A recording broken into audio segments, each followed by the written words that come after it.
funcionavam tão bem na vida de Jesus Cristo. E esse deve ser também o papel da igreja. Então hoje eu vou mostrar uma faceta da vida de Paulo que talvez muitos de nós não conheçamos. Para isso eu vou ler a Bíblia em Atos capítulo 9, versículo de 1 a 6.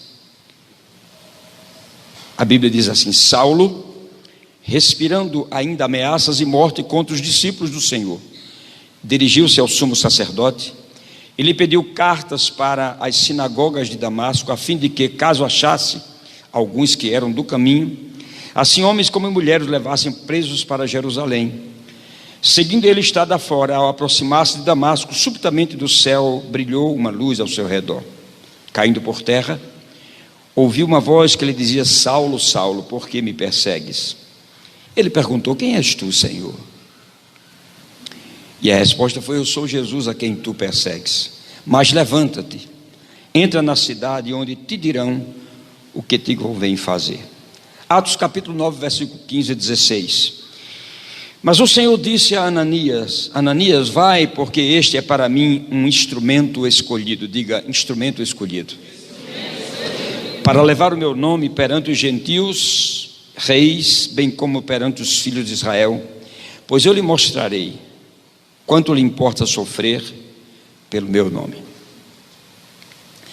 Meus amados, dentro do livro de Atos dos Apóstolos, que não foi escrito com capítulos e versículos, era uma carta, e assim foi elaborado para uma nossa compreensão melhor do texto e de tudo aquilo que o grego nos fala e a tradução dele nas diversas línguas. Aí nós começamos a entender melhor quando temos os capítulos e os versículos. E nós encontramos no livro de Atos dos Apóstolos, um livro riquíssimo, o capítulo 9, que para mim e para muitas pessoas que nele se posicionam pregando, ele é um divisor de águas no que se refere à relevância da história da igreja. E tanto das gerações passadas como da geração presente e também para as gerações futuras. E isso por causa das suas extraordinárias declarações essas que foram feitas pelo escritor Lucas e também discípulo de Jesus Cristo. E essas verdades que nós estamos vivenciando no século presente, elas têm um respaldo do testemunho de coisas que aconteceram no tempo passado. Por isso que é importante uma mensagem expositiva, e eu sei que não é fácil para mim, pela unção que eu carrego, iniciar uma conferência com uma mensagem expositiva, porque você vai ter que ter um pouco de paciência para ouvir e depois o Espírito se mover profetizando para a igreja. Mas o fato é que nós encontramos um personagem chamado Saulo de Tarso e que o criticamos muito pela forma rude como ele se posicionou tratando a igreja de Deus. Essa história ela é tão relevante para nós que ela tem atravessado séculos e vai continuar atravessando quantos estiverem pela frente e tocando o povo de Deus com toda a riqueza que esse texto do capítulo 9 nos ensina. Esse homem chamado Saulo de Tarso, no futuro próximo ele se tornaria o apóstolo dos gentios, o escritor e compilador de todo um compêndio doutrinário que nós conhecemos, do qual as matérias que nós conhecemos no Rema foram tiradas dessas epístolas. É de uma riqueza sobrenatural. E essas cartas, codenominadas cartas paulinas às igrejas, elas foram escritas depois do seu encontro com Jesus Cristo, porque depois que nós encontramos Jesus, a vida verdadeiramente muda. Agora, para contarmos os fatos que aconteceram e extrairmos a riqueza de provisões desse texto, nós temos uma necessidade de confrontar a existência desse homem Saulo e desse homem Paulo. E para nós podermos confrontar alguém, nós precisamos olhar um pouco a sua vida pregressa. E quando nós olhamos para a vida pregressa de Paulo, nós encontramos algo belíssimo, que é o próprio Paulo se desnudando, se desconstruindo, falando de todos os fatos que ele viveu, que ele evidenciou, ações que ele cometeu. Ele não as esconde, porque para Paulo essa foi uma das formas que ele encontrou em Jesus Cristo, em se desconstruindo, se construir por dentro com a imagem real do Jesus que ele abraçou. Então ele não escondeu nenhum fato do seu passado, e isso me chama muito a atenção. A vida pregressa de uma pessoa, ela tem estágios no âmbito judicial, administrativo ou religioso. Nesse caso aqui nós vamos nos ater à questão religiosa, porque os outros fatos não seriam relevantes para nós. Eu poderia explicar, eu fiz direito, mas não vem o caso aqui. Muito bem. No caso de Saulo, nós vamos aos fatos bíblicos. Em primeiro lugar, quem é esse homem que nós encontramos? É um homem estudioso, não violento, cordato, participante do corpo discente de uma das maiores escolas de todos os tempos em Israel. Através dessa escola ele se torna um grande mestre, e por causa da escola e por causa da letra, ele se torna também um homem violento em seus pensamentos, palavras e ações. Ou seja, aquilo que a letra poderia dar a ele de conhecimento, também tirava dele a perspicácia de entender o cunho profético de tudo aquilo que vinha desde a primeira família que foi gerada em Abraão. E ele, conhecedor da lei como ninguém, ele próprio diz que ele era zeloso quanto à lei. E eu quero te mostrar nessa noite que Paulo era crente, Saulo era crente mesmo, não era brincadeira. Ele era crente como muitos de nós ainda não somos. E ele conhecia fatos extraordinários da história. Ele sabia que Deus é o Deus do impossível e o Deus do improvável. O Deus que pega 4 mulheres com a madre fechada, e com essas 4 mulheres de madre fechada, ele abre essas madres e forma uma nação inteira, trazendo mudanças extraordinárias. E se nós formos à carta que ele escreveu aos Filipenses, no capítulo 3, se você puder abrir lá, nós vamos encontrar o primeiro momento onde ele está se desconstruindo, contando fatos da vida dele. E ele diz, no capítulo 3 de Filipenses, versículos 5 e 6, ele diz: eu fui circuncidado ao 8º dia. Isso aqui não era brincadeira. Alguém, para ser circuncidado, era verdadeiramente necessário participar de algo na religião muito relevante.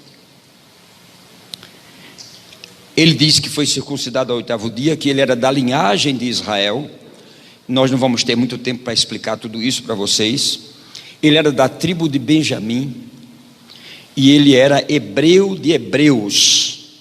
Ele diz mais que quanto à lei, ele era fariseu. E fariseu para nós, a conotação de fariseu para nós hoje é uma coisa, mas na época de Paulo era totalmente diferente.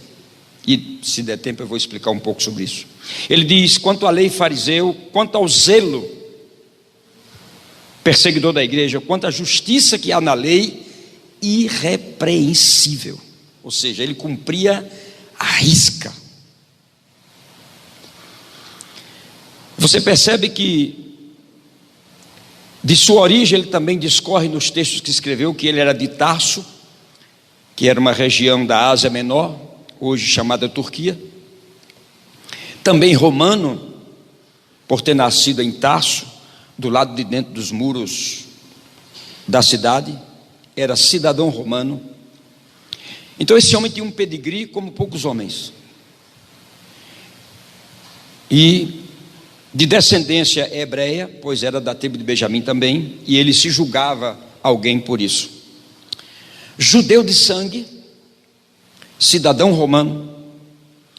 E uma informação teológica extraordinária para nós, que quando ele fala que ele era circuncidado ao 8º dia, conforme o costume que acontecia, isso me diz que ele era um homem temente a Deus, Porque ninguém que era temente a Deus se subjugava, ou as famílias levavam os filhos a isso. Tinha que ser temente a Deus. E Paulo, ou Saulo de Tarso, era um homem temente a Deus. Isso nos diz também que Saulo de Tarso trazia na sua carne a marca da aliança de Abraão. Isso também não é brincadeira.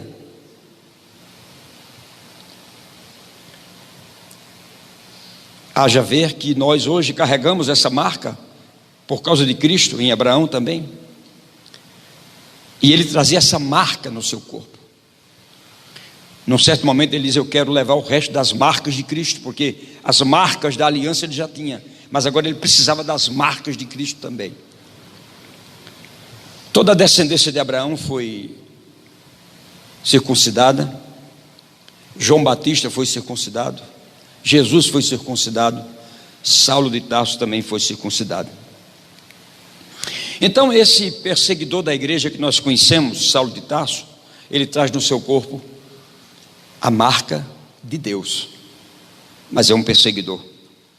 No livro de Gálatas nós temos algumas informações impressionantes também. No capítulo 1, se você puder abrir lá, abra, versículo 13 e 14, a Bíblia diz assim, ele mesmo diz: porque ouvistes que foi o meu proceder, ouvistes qual foi o meu proceder, outrora no judaísmo, como sobremaneira eu perseguia a igreja de Deus e a devastava, ou seja, eu a destruía. E na minha nação, quanto ao judaísmo, avantajava-me a muitos da minha idade, sendo extremamente zeloso das tradições dos meus pais. Então ele levava muito a sério isso. E ele diz aqui que com relação ao judaísmo, à lei e a tudo que ele aprendia, na idade dele não tinha ninguém que chegasse ao conhecimento que ele tinha. Então na idade dele ele era um super inteligente.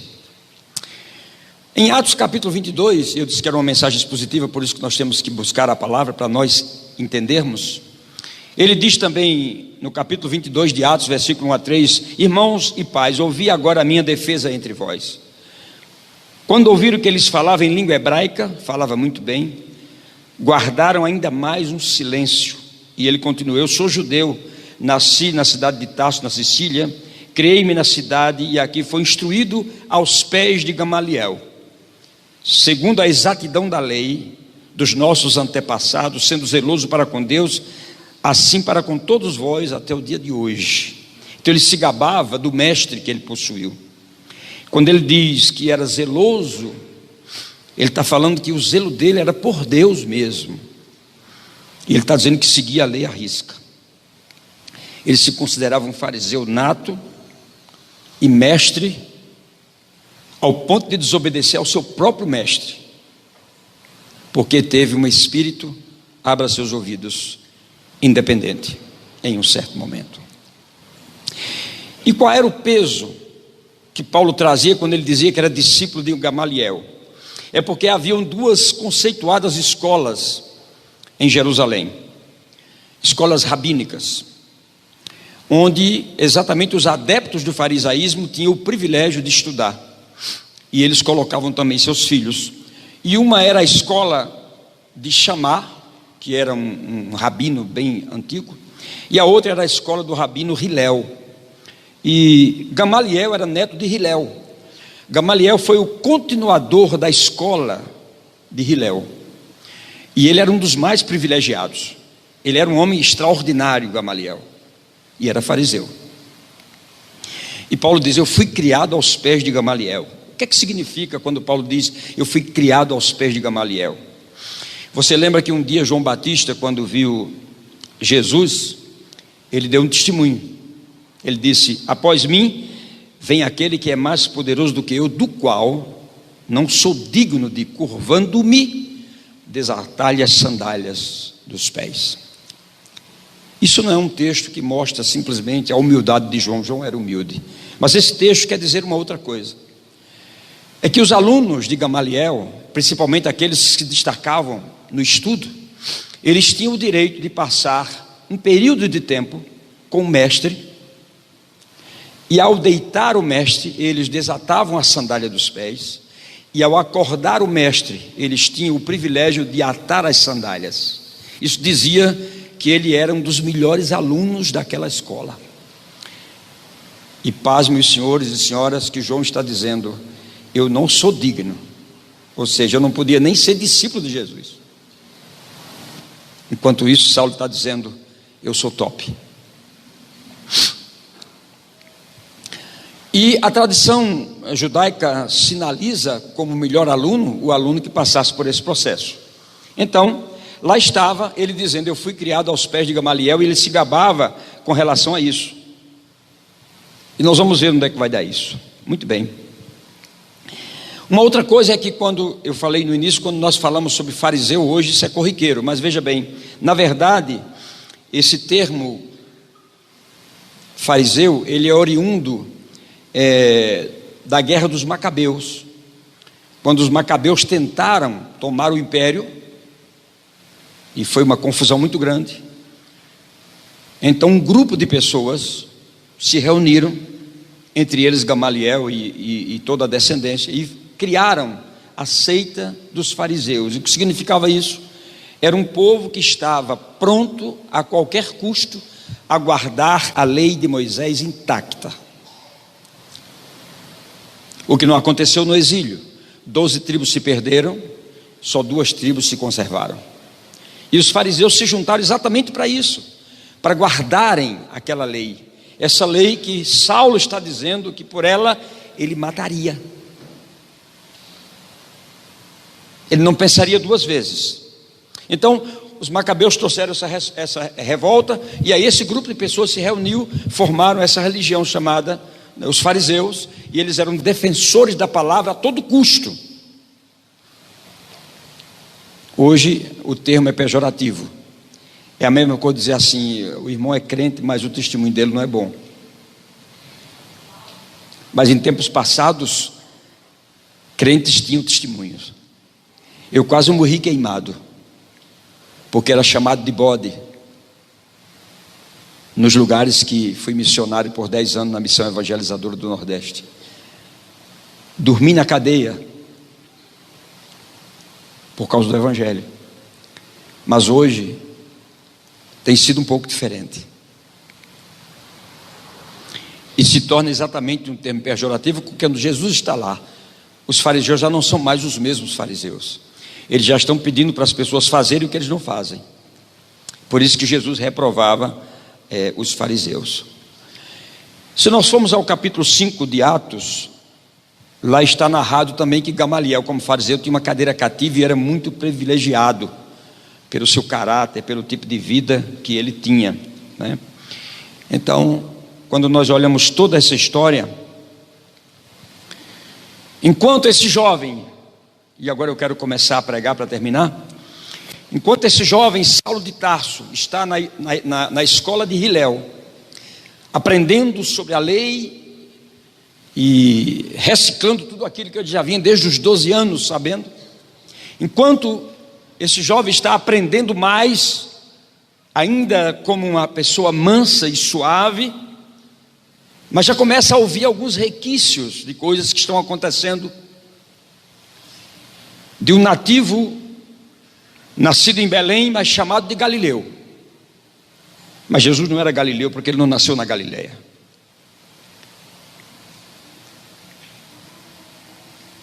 É como se Saulo estivesse desse lado da cidade, e do outro lado da cidade, um certo dia, à beira-mar, apareceu um jovem galileu. Ninguém podia imaginar que alguém pudesse amar do jeito que ele amava. Seu jeito era simples de conversar, mas ele tocava o coração de quem o escutava. O seu nome era Jesus de Nazaré, e sua fama se espalhou, e todos vinham ver o fenômeno do jovem pregador que tinha tanto amor. Se do outro lado da cidade alguém está se preparando para ser zeloso na lei e levar à risca, do outro lado tem alguém que conhece a lei, mas conhece a linha profética que a lei traçou ao longo dos anos. E era isso que Saulo de Tarso não entendia.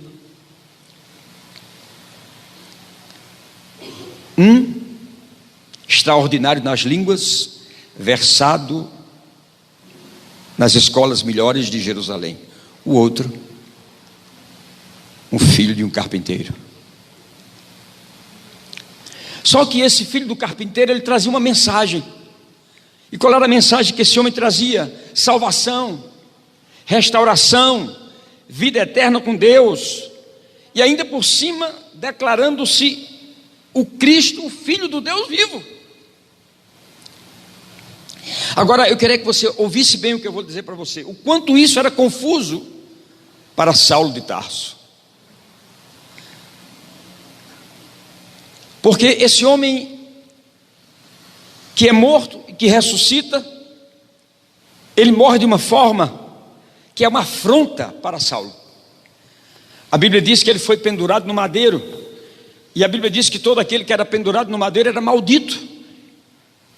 E agora Saulo, que está saindo da universidade, cheio da lei, de todo conhecimento, ouvir que alguém que era maldito, que passou por uma cruz, era salvador. Inaceitável. Você entende? Como pode? Foi o próprio Deus que disse: maldito todo que for pendurado no madeiro. E agora esse homem está dizendo que é o Salvador, que tem vida eterna, e ele tem um grupo de pessoas que está pregando essa coisa. Então eles são hereges. Eu vou matá-los. Para Paulo, no caso Saulo, ele estava todo certo, mas é porque ele não entendia o porquê daquela morte, o porquê daquele homem ser condenado numa cruz. Pastor, o que é que tem isso de profético numa conferência profética? Paciência também é fé.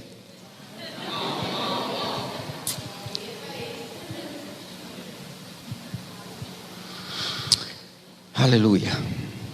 Bem, os discípulos do carpinteiro continuam pregando e impregnando toda a região com aquilo, e Saulo está cuspindo fogo feito um dragão. É inadmissível o que eles estão pregando. Aí a Bíblia diz que, voltando ao livro de Atos capítulo 5, a perseguição começa, os discípulos começam a ser presos, e a Bíblia diz assim no capítulo 5, 26, nisto, indo o capitão e os guardas, os trouxeram sem violência, porque temiam ser apedrejados.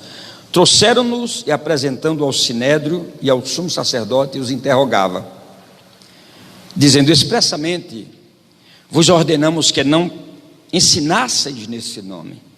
Contudo, encheste Jerusalém dessa doutrina, e quereis lançar sobre nós o sangue desse homem. Então Pedro e os demais apóstolos afirmaram: antes importa obedecer a Deus do que aos homens. E ele vai dizendo: o Deus de nossos pais ressuscitou. Então ele reafirma aquilo que para os fariseus e para os judeus era uma blasfêmia. O Deus de nossos pais ressuscitou a Jesus Cristo. Um maldito na cruz ressuscitando para ser salvador. Muito difícil. E agora entra em cena o mentor de Paulo. No versículo 33, eles porém ouvindo se enfureceram e queriam matá-los. Mas levantando no sinédrio um fariseu chamado Gamaliel, mestre da lei, acatado por todo o povo, mandou retirar os homens por um pouco e lhes disse: israelitas, atentai bem no que ides fazer a estes homens, porque nestes dias levantou Teudas, insinuando ser alguma coisa, o qual se agregaram cerca de 400 homens, mas ele foi morto, e todos quantos lhe prestavam obediência se dispersaram. Depois dele levantou-se Judas, o galileu, no dia do recenseamento, e também os que estiveram com ele, quando ele pereceu, pereceram também. Agora eu vos digo uma coisa, olha como esse homem era sábio: dai de mão desses homens, Deixai-os, porque se o conselho e a obra desses homens não for de Deus, vai acontecer o que aconteceu com os outros. Nós não precisamos brigar por isso. Agora, se for de Deus, nós vamos nos encontrar lutando contra Deus. Isso era o mentor de Paulo falando. Mas nesse tempo, Paulo já estava com o espírito independente. Ele já não ouvia mais ninguém.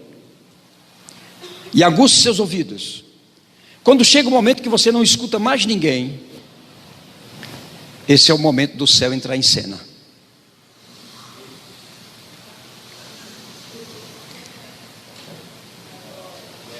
E quando o céu entra em cena, irmãos, alguma coisa vai acontecer.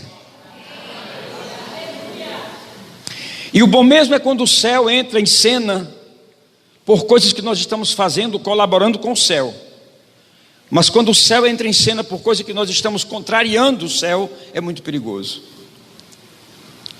É tanto que Saulo não obedece essa ordem de Gamaliel, e ele continua matando. E é tão forte que ele assina a morte de Estevão e colocaram as roupas de Estevão sobre suas mãos.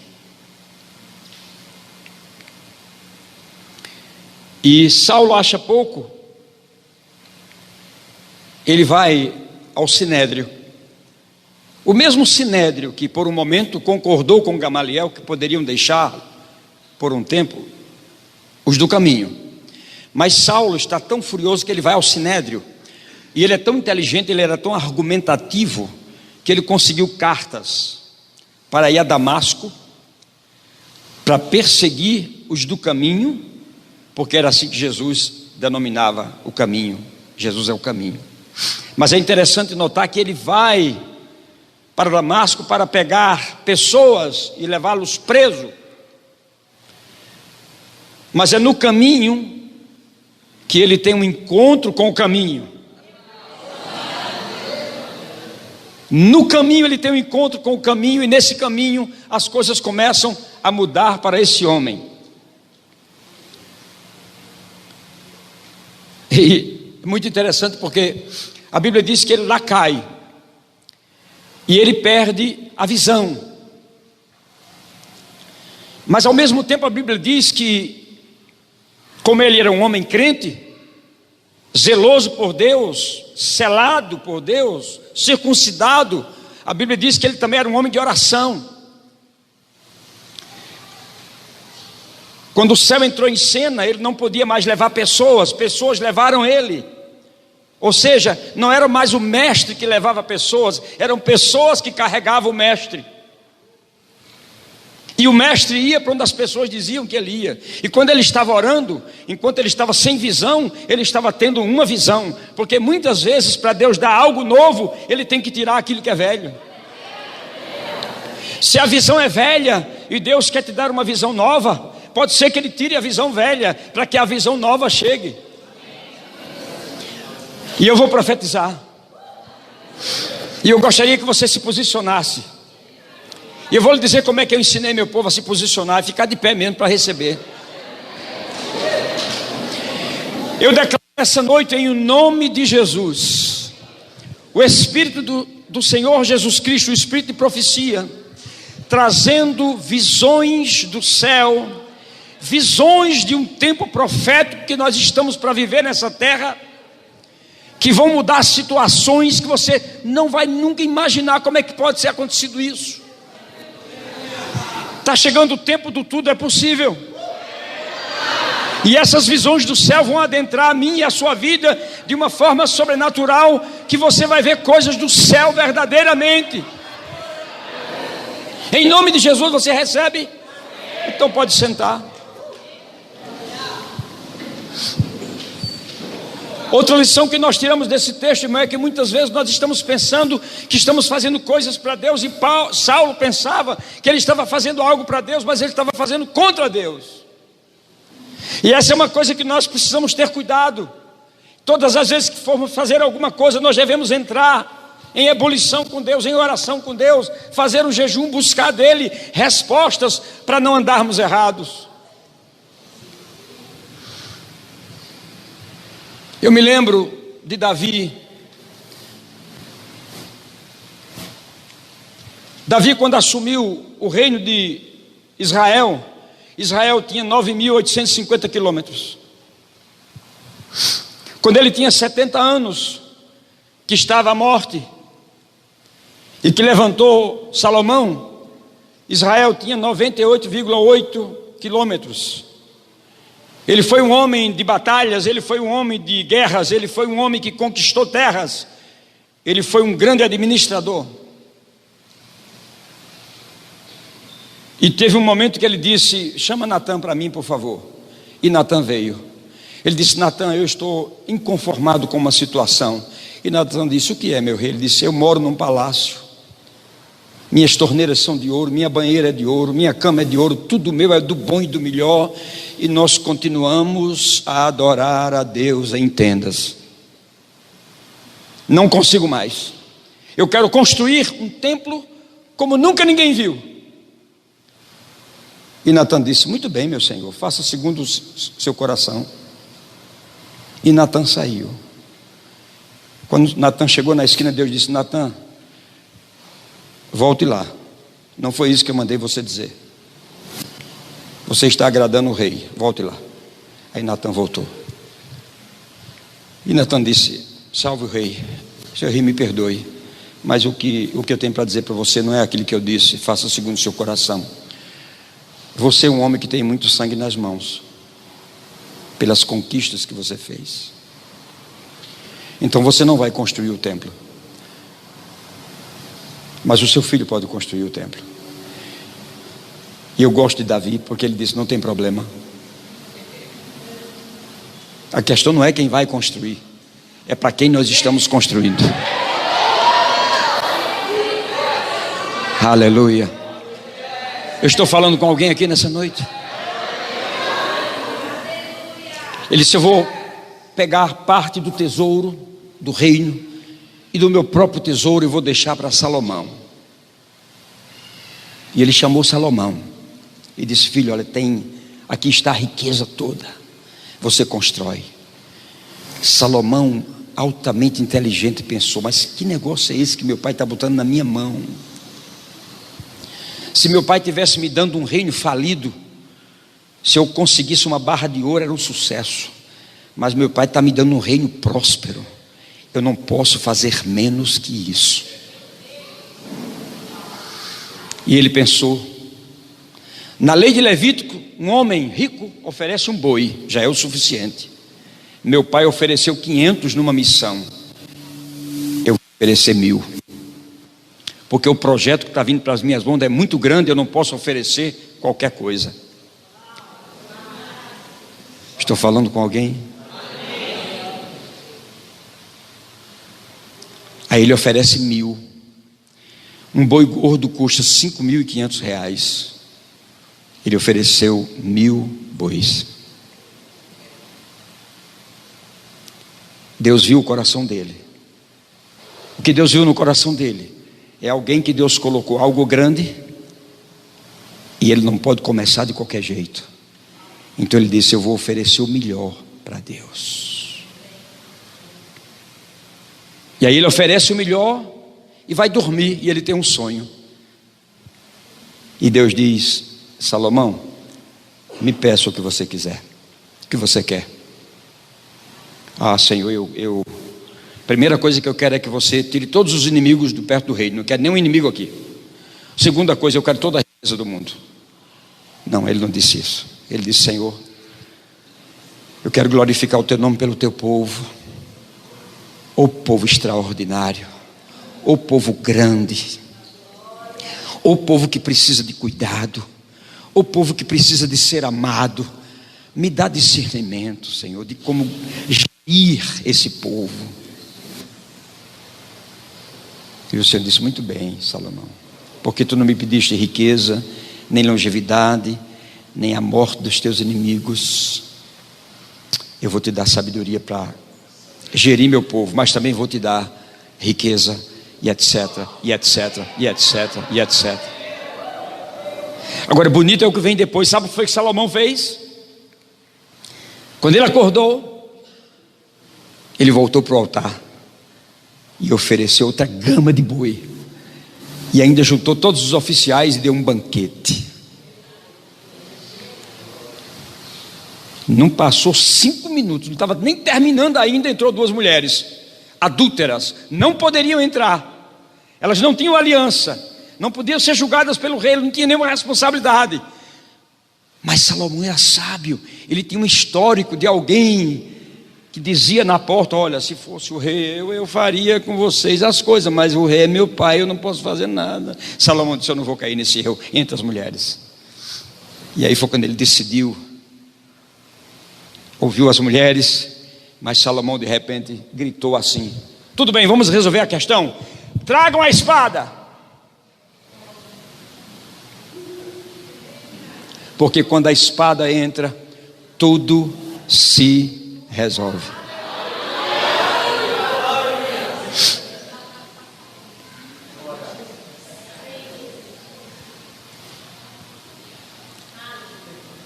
Uma outra vez, atenção mídia, uma outra vez, Davi. Pastor, o senhor esqueceu da mensagem? Não, já chego lá.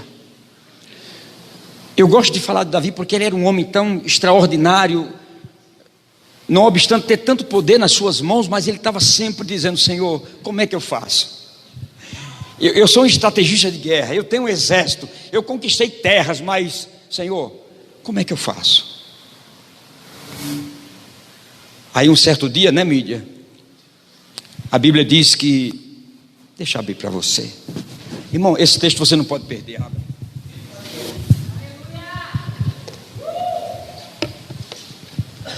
1 Crônicas capítulo 14, versículo 12. 1 Crônicas 14, 12.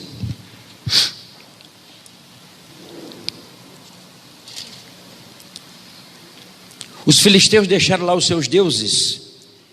Davi ordenou que fossem queimados. Davi tinha tido uma vitória. De novo, versículo 14, Davi consultou a Deus e Deus lhe respondeu. Ele novamente procurou o Senhor para saber como ele ia para essa nova batalha. Ele era assim. Aí o Senhor disse: não vá por detrás deles, mas rodeie por detrás deles e ataque-os por diante das amoreiras. Agora preste atenção. Quando você, Davi, ouvir um barulho de marcha, quando você ouvir um barulho de marcha sobre a copa das árvores, irmãos, você já imaginou isso?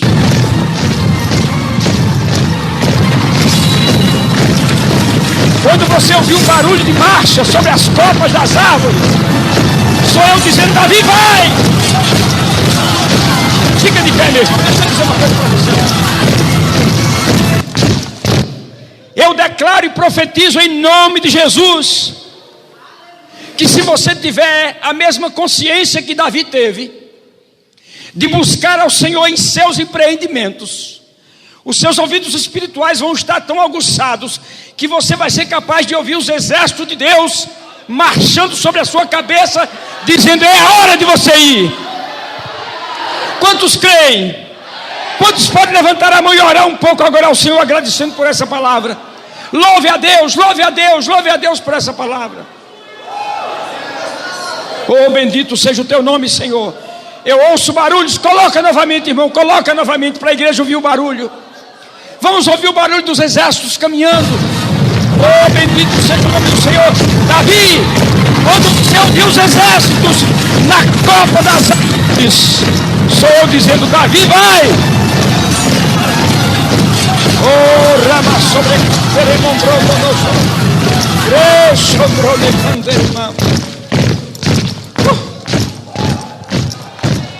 aleluia! Receba isso, meu irmão.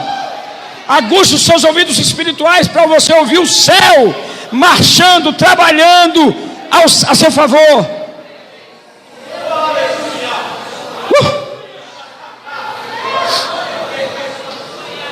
Pode sentar.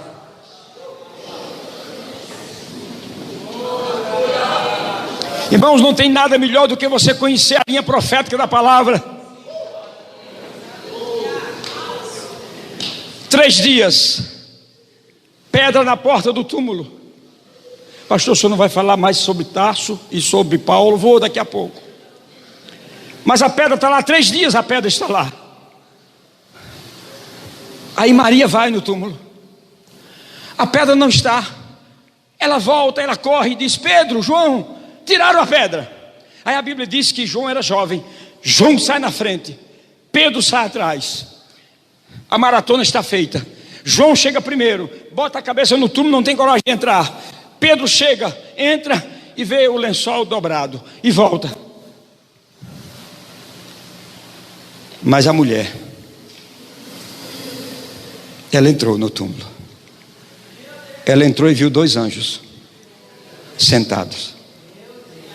Você sabe como era o túmulo? Era uma pedra. Não era um caixão como se faz hoje, mas tinha uma auréola como se fosse um caixão na altura do defunto, e ele era colocado. E a mulher, quando entra, ela viu uma cena sui generis. A arca da aliança, os anjos estavam um do lado do outro, sempre olhando para baixo, resguardando a vara, a lei e o pão. Mas na hora que aquela mulher entrou, os 2 anjos já não estavam olhando para baixo, mas olhando para ela, como que dizendo assim: o pão da vida se levantou, a vara está florescendo e a palavra está saindo.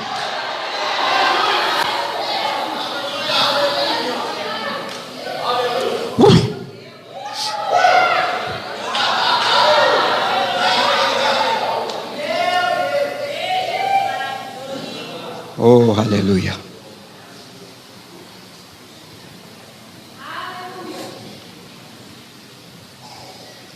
Diga: Deus é bom. O homem cai e Jesus diz assim: Saulo, Saulo, quem és tu, Senhor? Eu sou Jesus que tu persegues. Cadê o tecladista? Eu acho lindo isso, irmão, sabe por quê? Porque é tão normal. Se eu não conhecesse o pastor Marcelo e eu fosse apresentado a ele, eu dizia: boa noite, pastor Marcelo, meu nome é Januí de Araújo, um prazer imenso conhecê-lo. Não é assim? Pode sentar. Mas Deus nunca chegou para ninguém dizendo: eu sou Deus, meu nome é Jeová. Ele diz assim: fulano, fulano. Sabe por quê? Porque eu posso estar conhecendo ele naquele dia, mas ele já me conhece antes da fundação do mundo. Então ele me trata como alguém que ele já conhece. Samuel, Samuel. Você sabia que nós viemos muito antes de tudo ser formado? Ele nos tirou dele antes da fundação do mundo. Quando nada existia, eu estava nele. Aí um dia, ele me gerou nele, ele me tirou dele.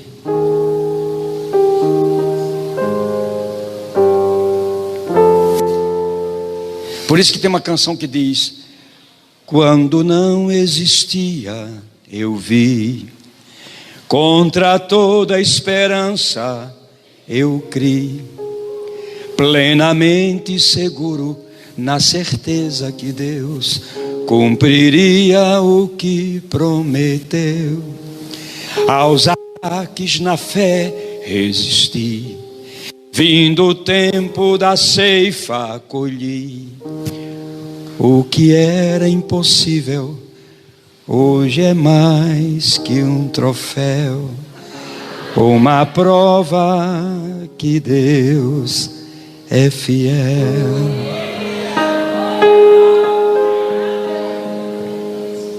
Ele me viu antes,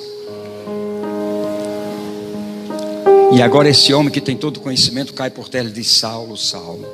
E ele diz: quem és tu, Senhor? O homem estava na lei, na letra, mas dentro dele,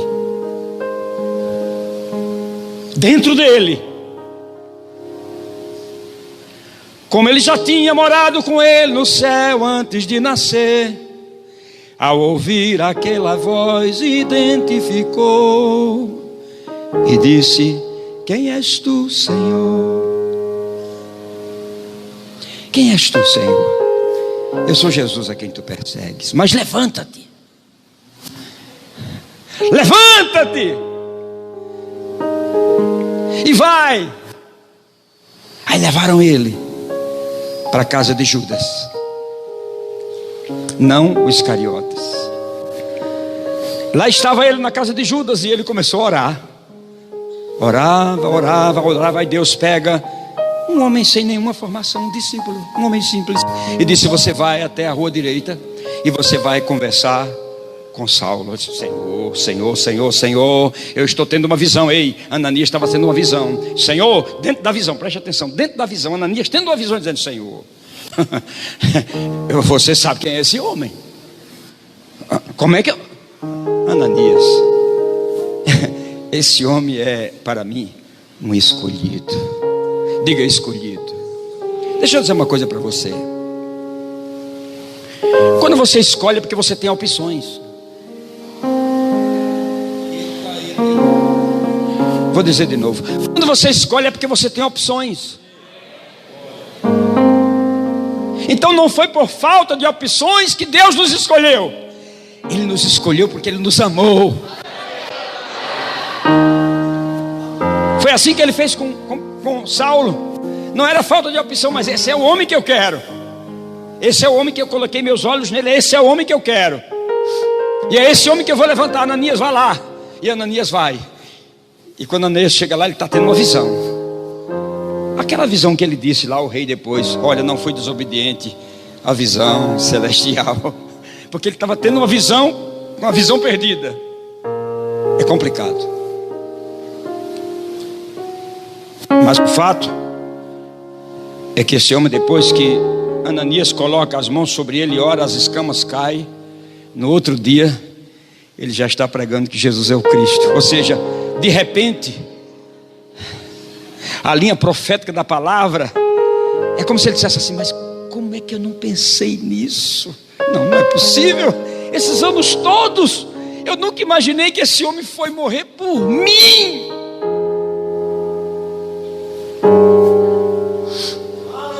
E a vida desse homem mudou completamente, totalmente. Nada ficou igual, porque ele teve esse encontro glorioso. Oh, irmãos, eu desejo que os meus colegas que vão pregar depois de mim preguem bem melhor que eu, profetizem muito mais do que eu. Mas eu vou te dizer uma coisa. Eu vim aqui nessa noite exatamente para dizer a você que se nós não discernirmos a linha profética da palavra, nós vamos estar com a palavra todos os dias, não vamos entender muita coisa que está para acontecer.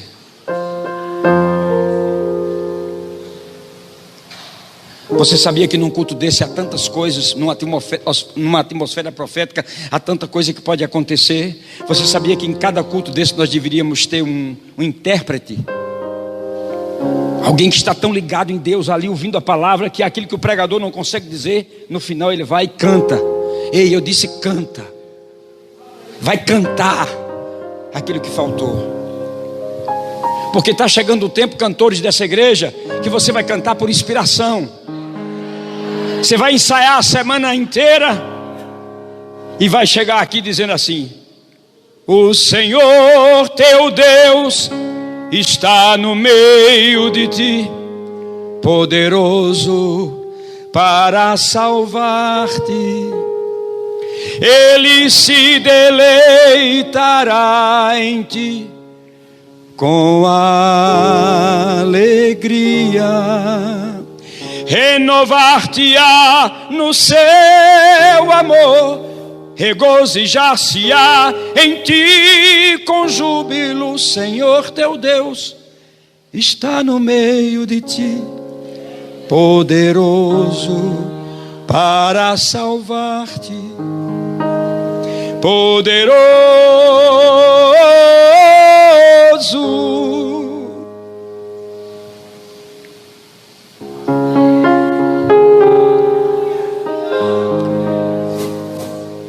Quando você começa a entender a linha profética, você começa a viver um novo tempo como crente na sua vida.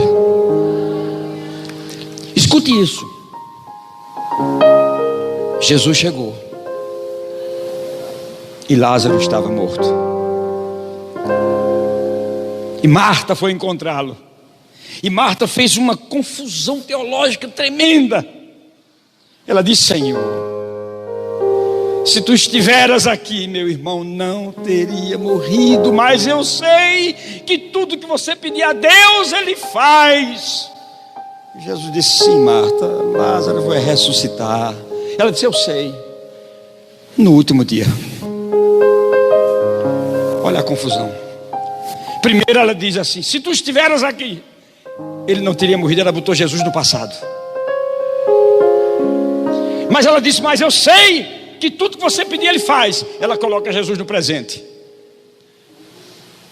Sim, eu sei, Ele vai ressuscitar no último dia. Aí ela bota Jesus no futuro.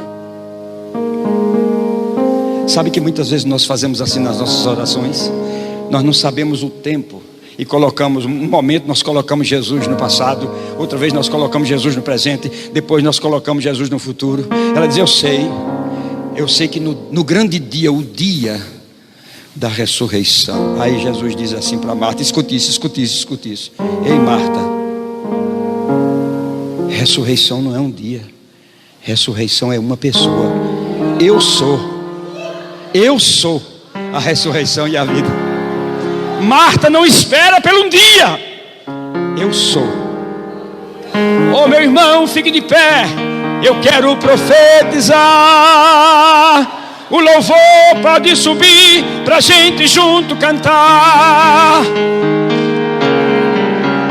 Mas hoje é dia de ressurreição. Porque a ressurreição não é um dia, a ressurreição é uma pessoa. Ele se chama Jesus.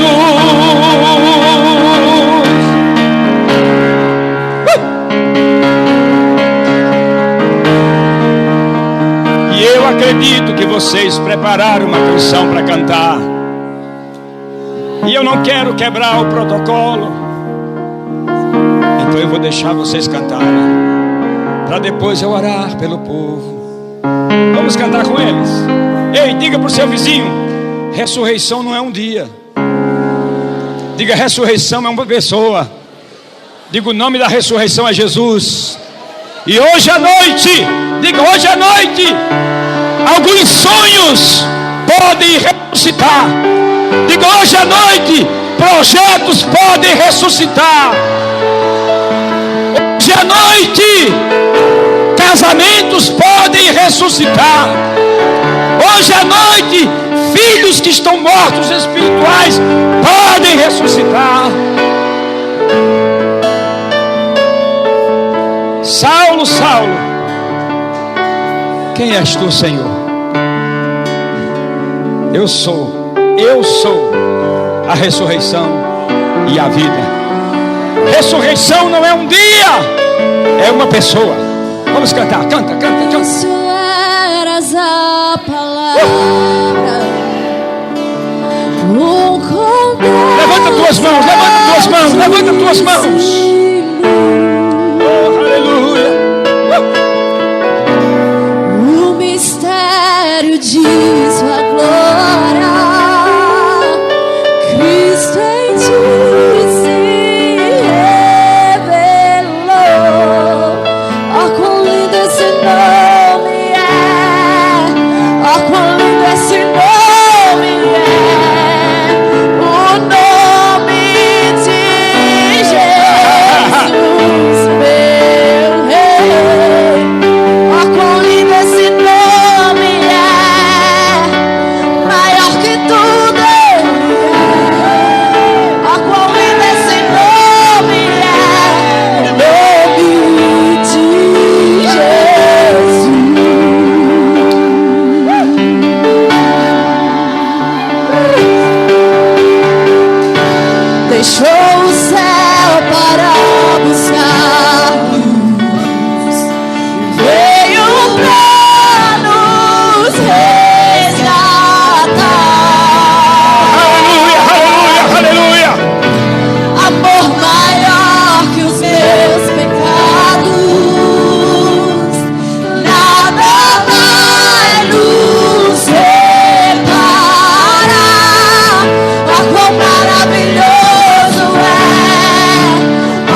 Deixa eu tirar da tua mente e do teu coração um sofisma, para terminar com isso. Homens que encontram-se com Deus. Gideão. O anjo diz: Gideão, homem valente. Quantas pregações já ouvimos que Gideão era covarde, que estava se escondendo, não é? Não. Gideão estava numa época